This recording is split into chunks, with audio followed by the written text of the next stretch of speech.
ಮಂಚೇನಹಳ್ಳಿ ಪಟ್ಟಣದ ಗಣೇಶನ ದೇವಸ್ಥಾನದ ಬಳಿ ಜೈ ಕರ್ನಾಟಕ ಗೆಳೆಯರ ಬಳಗದಿಂದ 69ನೇ ಕನ್ನಡ ರಾಜ್ಯೋತ್ಸವವನ್ನು ಬಹಳ ವಿಜೃಂಭಣೆಯಿಂದ ನೆರವೇರಿತು.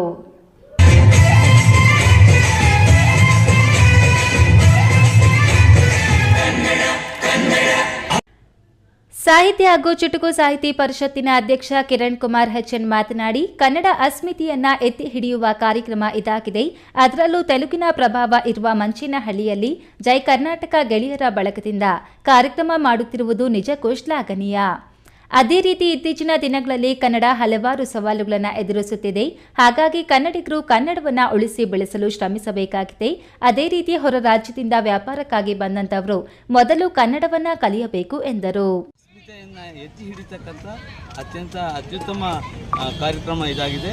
ಇದು ಗ್ರಾಮೀಣ ಭಾಗದಲ್ಲಿ ತೆಲುಗಿನ ಹೆಚ್ಚು ಪ್ರಭಾವ ಇರ್ತಕ್ಕಂಥ ಈ ಭಾಗದಲ್ಲಿ ಕನ್ನಡವನ್ನು ಉಳಿಸ್ತಕ್ಕಂಥ ಪ್ರಯತ್ನ ಇಂಥ ಸಂಘ ಸಂಸ್ಥೆಗಳಿಂದ ಮಾತ್ರ ಸಾಧ್ಯ ಆಗುತ್ತೆ. ಮತ್ತು ಕನ್ನಡ ಹಲವಾರು ಸವಾಲುಗಳನ್ನು ಎದುರಿಸ್ತಾ ಇದೆ. ಇವತ್ತಿನ ದಿವಸ ಗಡಿ ಭಾಗದ್ದಿರ್ಬೋದು ಅಥವಾ ನೀರಿಂದಿರ್ಬೋದು ಅಥವಾ ಇನ್ಯಾವುದೇ ಬೇರೆ ಭಾಷೆಗಳ ಹೊಡೆತದಿಂದ ಕೂಡ ಕನ್ನಡವಾಗಿ ಉಳಿಯೋದಕ್ಕೆ ಕನ್ನಡಿಗರು ಶ್ರಮಿಸಬೇಕಾಗಿದೆ. ಇದೇ ವೇಳೆ ಜೈ ಕರ್ನಾಟಕ ಗೆಳೆಯರ ಬಳಗದ ಎಚ್ಎ ಮುರಳಿ ಮಾತನಾಡಿ, ಮಂಚೇನಹಳ್ಳಿ ಗಡಿನಾಡು ಆಗಿರುವುದರಿಂದ ತೆಲುಗು ಮಾತನಾಡುವವರು ಹೆಚ್ಚು.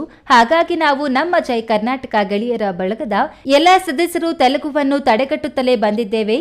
ಇಲ್ಲಿ ಕನ್ನಡವನ್ನ ಹೆಚ್ಚಿನ ರೀತಿಯಲ್ಲಿ ಬಳಸಬೇಕೆಂಬುದೇ ನಮ್ಮ ಉದ್ದೇಶವಾಗಿದೆ ಎಂದರು. ಇಲ್ಲಿ ತುಂಬ ತೆಲುಗು ಮಾತಾಡೋವಂಥದ್ದು ಜಾಸ್ತಿ.